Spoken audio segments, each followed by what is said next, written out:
Los humanos han creído en cosas que hoy nos parecerían delirios.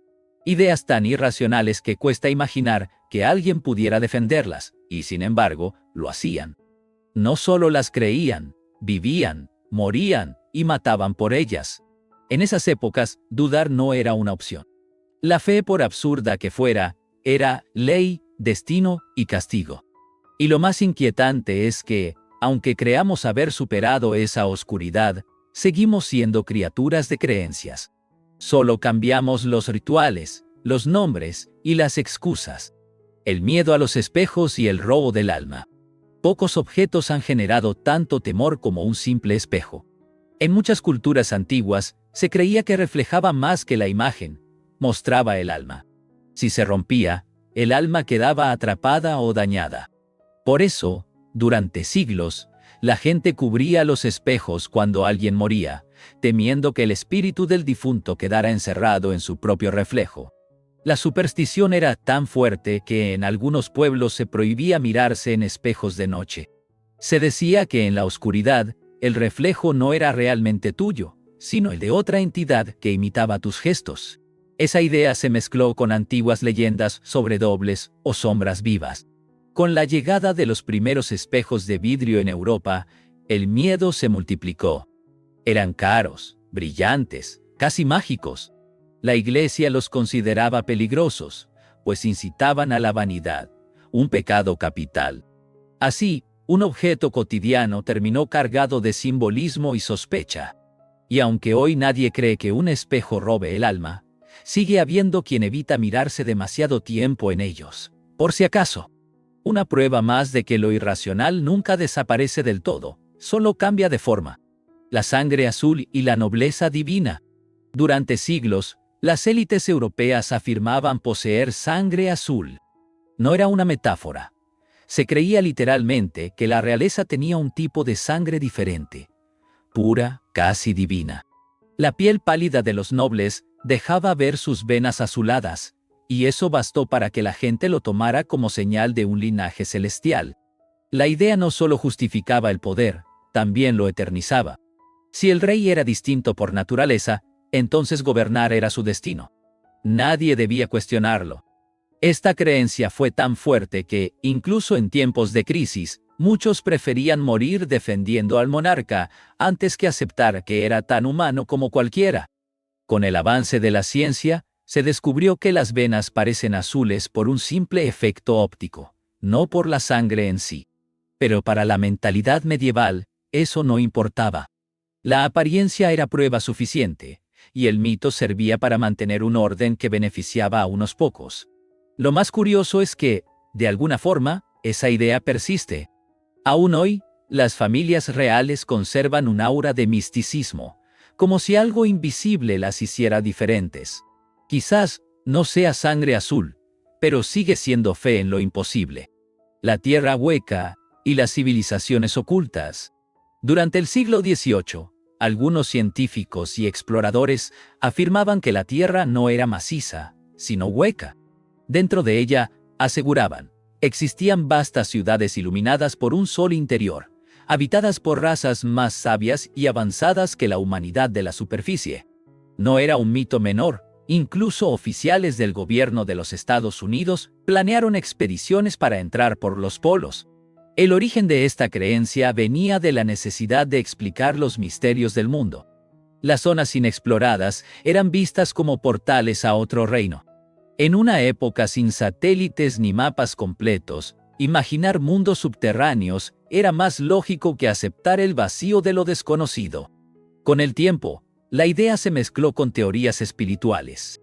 Algunos aseguraban que los habitantes del interior eran los verdaderos dioses antiguos, esperando el momento de regresar. Las primeras novelas de ciencia ficción tomaron este mito como base, alimentando la fascinación colectiva. Lo más sorprendente es que, incluso hoy, existen comunidades online que defienden esta teoría con pasión. Siglos después, el deseo de encontrar otra civilización escondida sigue vivo, solo cambió el escenario. El toque de los reyes que curaba enfermedades. Hubo un tiempo en que tocar al rey no era un honor, sino una cura. Durante más de 10 siglos, en Francia e Inglaterra, se creía que los monarcas poseían el toque real, la capacidad de sanar con solo posar sus manos sobre los enfermos. Miles de personas se reunían para recibir ese contacto sagrado, convencidas de que el poder divino fluía por la sangre del soberano. El rito solía realizarse en ceremonias públicas. El rey tocaba a los enfermos de escrófula, una infección en la piel, mientras un sacerdote recitaba oraciones. Los milagros, por supuesto, eran casualidades o remisiones temporales, pero bastaban para fortalecer la fe popular y la autoridad real. Con la llegada de la Ilustración, algunos médicos comenzaron a dudar, pero hacerlo en voz alta era peligroso. Negar el poder curativo del monarca era casi una blasfemia política. No era solo una superstición, era parte del sistema de control social. Y aunque hoy la idea nos parezca risible, sigue existiendo algo similar. Cada vez que un líder promete salvar a su pueblo, solo con su presencia o carisma, el eco de aquel toque real vuelve a escucharse. El miedo a la lectura femenina. Hubo una época en que una mujer leyendo era vista como una amenaza. En los siglos XVI y XVII, se creía que el conocimiento podía alterar la naturaleza femenina, haciéndolas rebeldes, infértiles o incluso brujas. En conventos y aldeas, las mujeres que mostraban interés por los libros eran vigiladas y muchas veces castigadas. El argumento era simple: leer despertaba la imaginación, y la imaginación femenina era considerada peligrosa. Se decía que podía corromper el alma, llevar a la lujuria o sembrar ideas de independencia. En realidad, lo que se temía era el pensamiento libre. Algunas mujeres lograron desafiar esta prohibición en secreto. Leían a escondidas, copiaban textos a mano y compartían fragmentos en voz baja. Muchas de las grandes pensadoras del Renacimiento surgieron de esos actos de valentía silenciosa. Lo más irónico es que esa censura se justificaba por su bien. La sociedad decía protegerlas de la locura, cuando en realidad las protegía del poder del conocimiento. Un miedo que, de formas más sutiles, aún sobrevive. Los cadáveres que respiraban después de morir. En los siglos pasados, la muerte era un misterio aterrador. Sin la medicina moderna, muchos signos eran malinterpretados. Se decía que algunos cadáveres respiraban o movían los labios días después del fallecimiento. Las tumbas se abrían y se encontraban cuerpos en posiciones diferentes, lo que alimentaba una creencia brutal: los muertos estaban volviendo a la vida. La explicación científica llegó mucho después.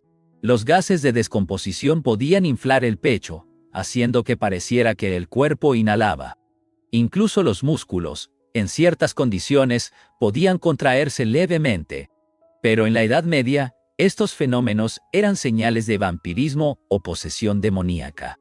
El miedo se extendió tanto que surgieron métodos macabros para asegurarse de que el muerto no regresara: estacas, piedras en la boca o entierros boca abajo. La frontera entre la ciencia y el terror era delgada, casi inexistente. Lo más escalofriante es que, en algunos pueblos rurales, estas prácticas sobrevivieron hasta el siglo XIX. El miedo a que la muerte no fuera definitiva seguía siendo más fuerte que cualquier explicación racional. El huevo como detector de pureza o brujería. En muchas aldeas europeas y latinoamericanas, el huevo era visto como un instrumento sagrado.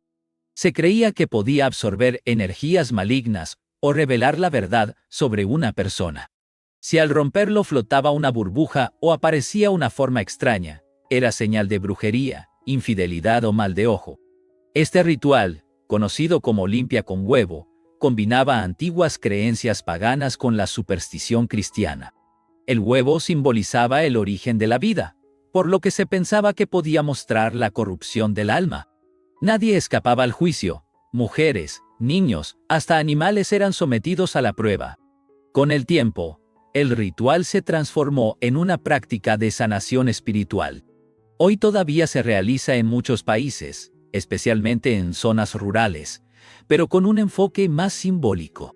Sin embargo, su raíz está en el miedo, la necesidad de encontrar culpables invisibles para dolores inexplicables. Lo curioso es que este acto mezcla ciencia y magia sin conflicto.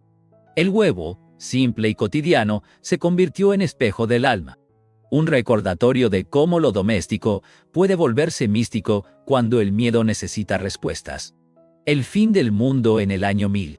A finales del primer milenio, Europa entera vivió bajo una sombra de pánico. Los monjes aseguraban que, con la llegada del año 1000, el apocalipsis profetizado en la Biblia se cumpliría. Los signos parecían evidentes: guerras, pestes, hambrunas. Muchos creyeron que el juicio final era inminente. Las iglesias se llenaron de penitentes.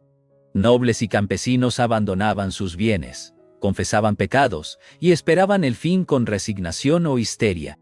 Algunos cronistas relatan aldeas enteras arrodilladas bajo el cielo, esperando las trompetas del fin. Pero el año 1000 pasó, y nada ocurrió. El mundo siguió igual, aunque más pobre. Los líderes religiosos explicaron el error diciendo que Dios había tenido misericordia. Y el miedo, lejos de desaparecer, se renovó. Cada siglo trajo su propia fecha del fin. Hoy, cada vez que surge una nueva teoría apocalíptica, ese eco del año 1000 vuelve a resonar. Cambian los profetas, cambian las fechas, pero el temor a desaparecer sigue siendo el mismo. Y así, llegamos al final de este recorrido por las creencias más absurdas que alguna vez dominaron la mente humana. Vistas desde hoy, parecen cuentos imposibles, pero cada una de ellas nació del mismo impulso que aún nos guía: el miedo a no entender. La necesidad de dar sentido al caos, aunque sea inventando respuestas, es lo que nos ha mantenido vivos y, al mismo tiempo, prisioneros de nuestras propias ilusiones. Tal vez el pasado no esté tan lejos. Seguimos creyendo en promesas imposibles, en remedios milagrosos, en salvadores que dicen tener la verdad. Cambian los nombres, cambian los templos, pero el mecanismo es el mismo. Porque lo que realmente tememos no es equivocarnos, sino aceptar que el mundo nunca tuvo sentido. Y así llegamos al final de este recorrido lleno de curiosidades que nos muestran lo poco que entendemos de nosotros mismos. Si te gustó este video, suscríbete y activa la campanita para seguir explorando los secretos más raros del mundo.